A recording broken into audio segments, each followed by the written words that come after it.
Cool. So, got this video pulled up on the computer. Again, it's just like a behind the scenes little compilation from Don't Worry Darling. This was like right after COVID, so you'll see a lot of people with masks on. The director was Olivia Wilde, DP Matthew Libatique. I was the B camera operator and then the Ronin operator. And then our A camera operator was Scott Sakamoto, who, if you don't know Scott Sakamoto, look him up. He's basically worked on every movie ever, all the Christopher Nolan stuff. He worked on Ferris Bueller's Day Off as the second AC, I think. Now he's like the best Steadicam operator in the world. No big deal. Here we go. So this is funny. This crane, this is actually a 75-foot crane. I mean, you can only see the end of it. There's an M7 on there. This one's from Chapman.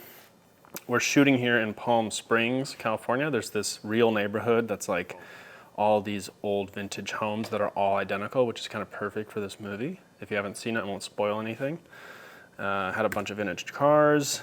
There's Olivia right there and our first AD. This car's pulling out.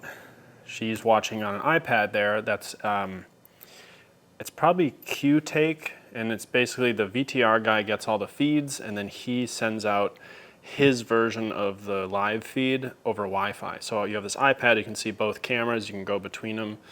Sometimes goes out when the Wi-Fi has issues, but it's just nice for the director to have their own little iPad.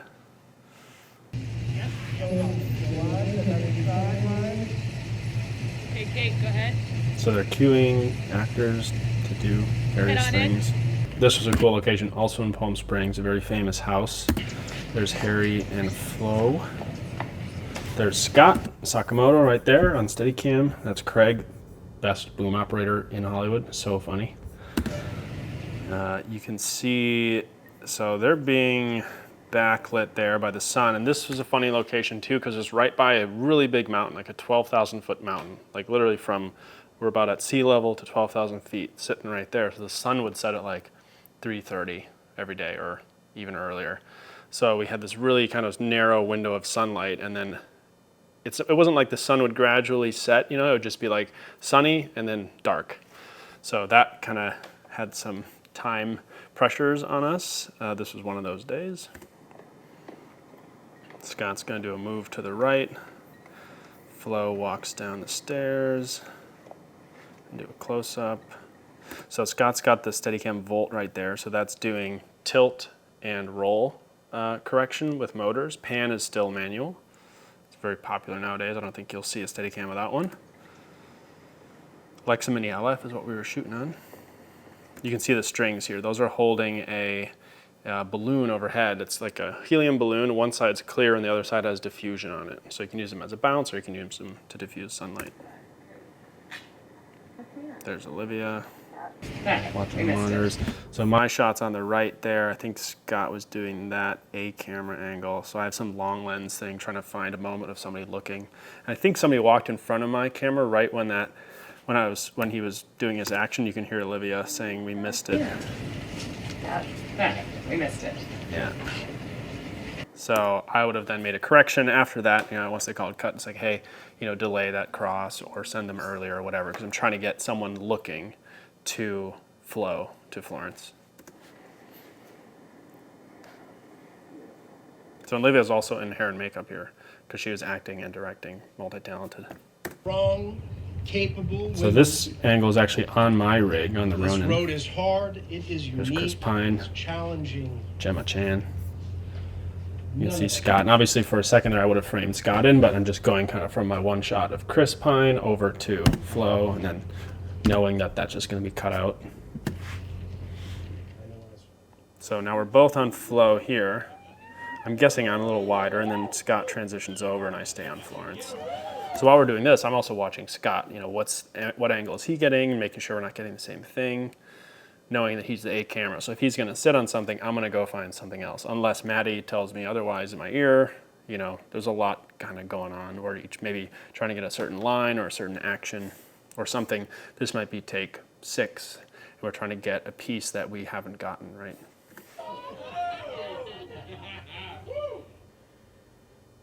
Same thing, the iPad, they're reviewing playback here. There's Scott and Maddie. Pointing, as filmmakers do, a lot of pointing. There's some more stuff on that cul-de-sac. Harry and Olivia. They had to set a perimeter around this neighborhood because people would always try and get shots of Harry.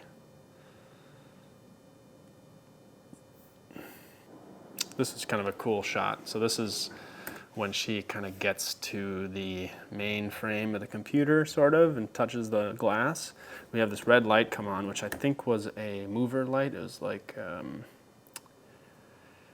who makes those? I'll put a picture of that light here. So we had those red lights come on. You can see the tape on these stands. Basically, the red light hit this glass and would bounce back and illuminate everything inside. So we're just trying to kill those reflections. So anything that was, you know, a reflective material or a lighter color, we would put black tape on. And then the matte box, same thing. Black tape on everything, and then even like kind of a little eyebrow around it to keep that light from getting into there, you know? So that was tricky for reflections. Here, down here, you can see my Sparrow clamps still rigged up to the Ronin, so that we were doing some handheld stuff, and then we brought this inside and threw it on the slider and kept the handles on and kept the monitor on too, which Willie was using to do the move, our dolly grip, who's also been in a lot of movies.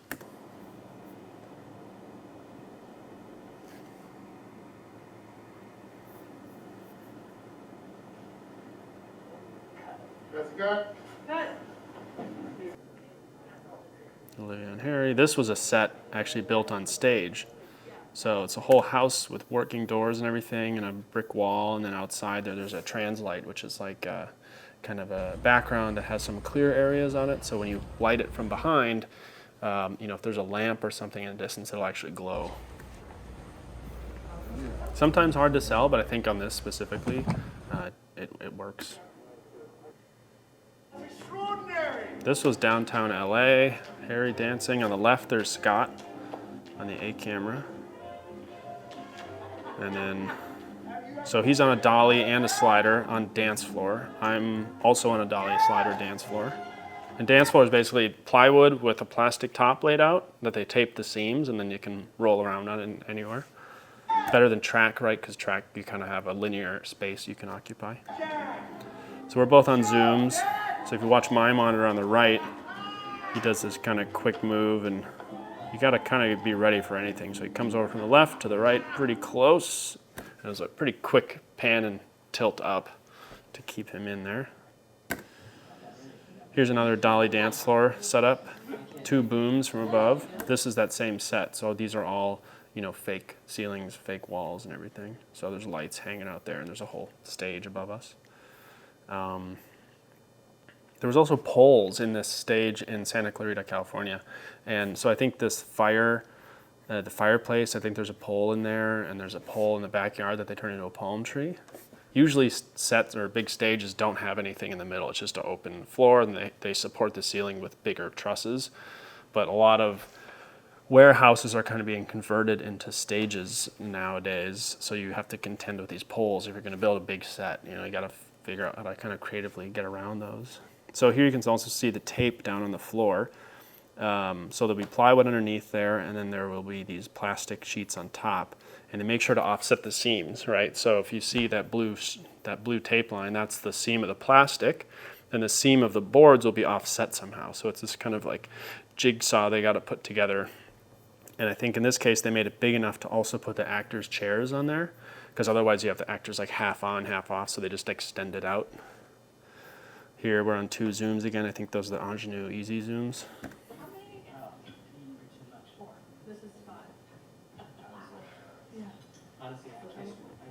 Real food. I mean, they would bring in new food every once in a while to refresh it, and as people are eating, they give them a new plate if they took a bite or something.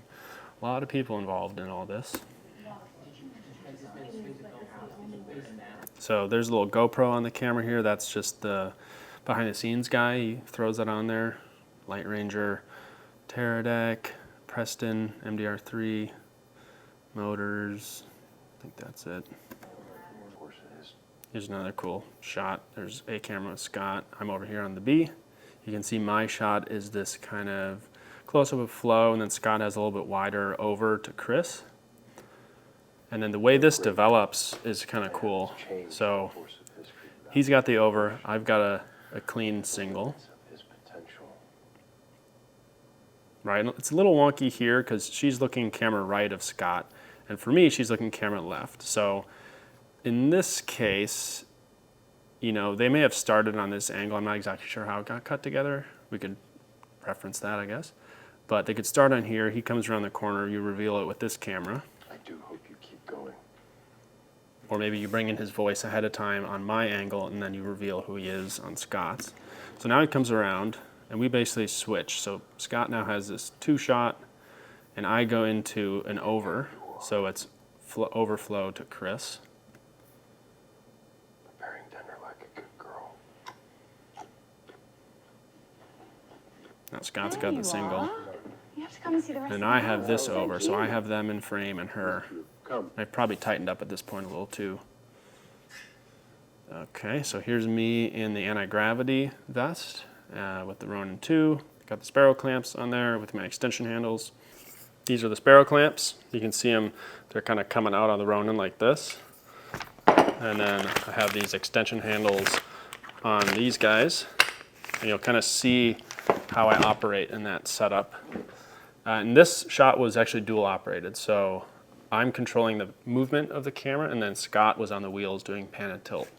And you can kind of tell why in a sec. So Flo's making a drink. She comes running up. Pretty quick move around. I kind of do a little body swap there to get the camera over this little table and the lamp, which couldn't move. It was actually built into the set. And if I had to go there with her, you get way too tight on her, right? So this let me float out over that and, you know, bring my body around it. And then once I get past it, I bring my body back. Usually at like a 45 to the camera. I don't always like to be behind. I like to be 45 so I can see the actor and I can see the camera, and then I can push in, pull out, and I can also swing left and do like a slider move. So now I'm pulling back a little. Changing my position here again because I know I'm going to have to move left. Pulling back a little.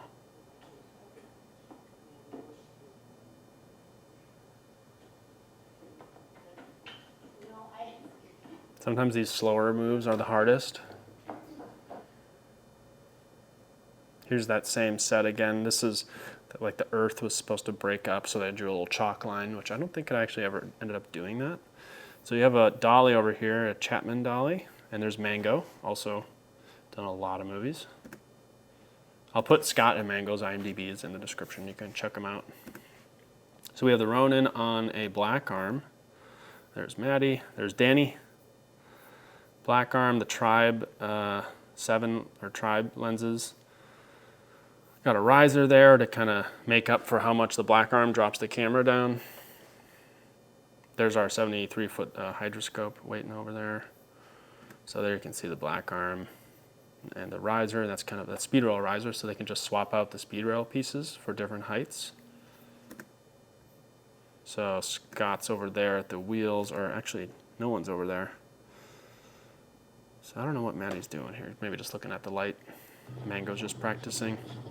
This is a cool rig for the car chase stuff. This is called the Biscuit, which is like a car carrying car. It's like a big V8 engine in a kind of mounted at the front, and it's just this flatbed that's really low to the ground. I mean, like inches off the ground. So you roll the car on there, and it's low so that when you're shooting, it doesn't feel like you're up high on some rig. That's a Libra head there, kind of bag just for the dust. Here's the wheels for the Libra, the focus puller station, and it's also a motorized slider. So we had, I don't know if it was James or Willie in there, but they have a little joystick to move that slider around. So it's pretty chaotic. I mean, you can see the head moving around, but for a scene like this, it works just because it's an action sequence. So we shot this way, and then we also had to flip it to the other side, right? So we get everything this way, we flip it, do everything this way, and in between, then we probably go to the Russian arm or something so we can keep shooting and not have to wait for that. All the considerations when you're scheduling movies is like, how long does it take to re-rig something, and like what can you do between there? Do they need the car while they re-rig it? Is it worth it to have two cars so we can keep shooting while they're rigging the other car? And like that costs money, but it saves time. And these are the conversations they have in prep. Here's a cool explosion shot. So there's a camera there with some glass in front of it. There's a camera here, and that's loaded up with explosives. And those cars, there's an FPV drone. So the way they did this is they had a pulley system with cables, and they had one big stake bed that's hooked up to the master cable, and that thing starts driving, and it pulls all the cars in at the same speed, and they can make them hit at one point based on the length of all the cables. And that would be special effects that does that. Here's another part of the end sequence. There I am with the Ronin. Again, you can see there's barrel clamps, anti-gravity. I don't know what the pink wristband is. That might be like a COVID wristband or something, or like what zone you're in. These are all stunt guys. There's Conrad. Here's another black arm shot of Flo running. This is cool. So she was supposed to be barefoot, but obviously you're not running up this barefoot. That would just kill your feet. So she has these like toe shoes, you know, so she can actually book it. And if they see her feet, they can do a little replacement there in post. This shot was great. I mean, the black arm did so well with the Ronin. If you tune it right and have the right tranquilizer and put those passive plates on there, it can be perfect.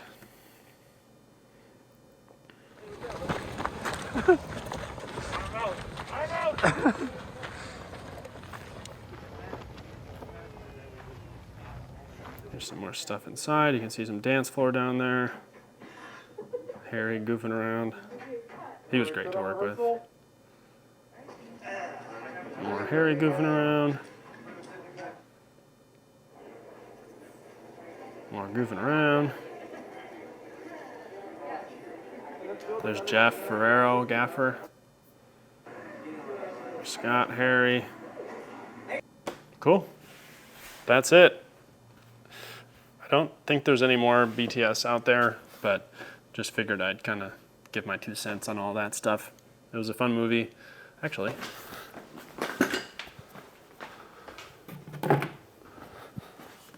got a little memento in action.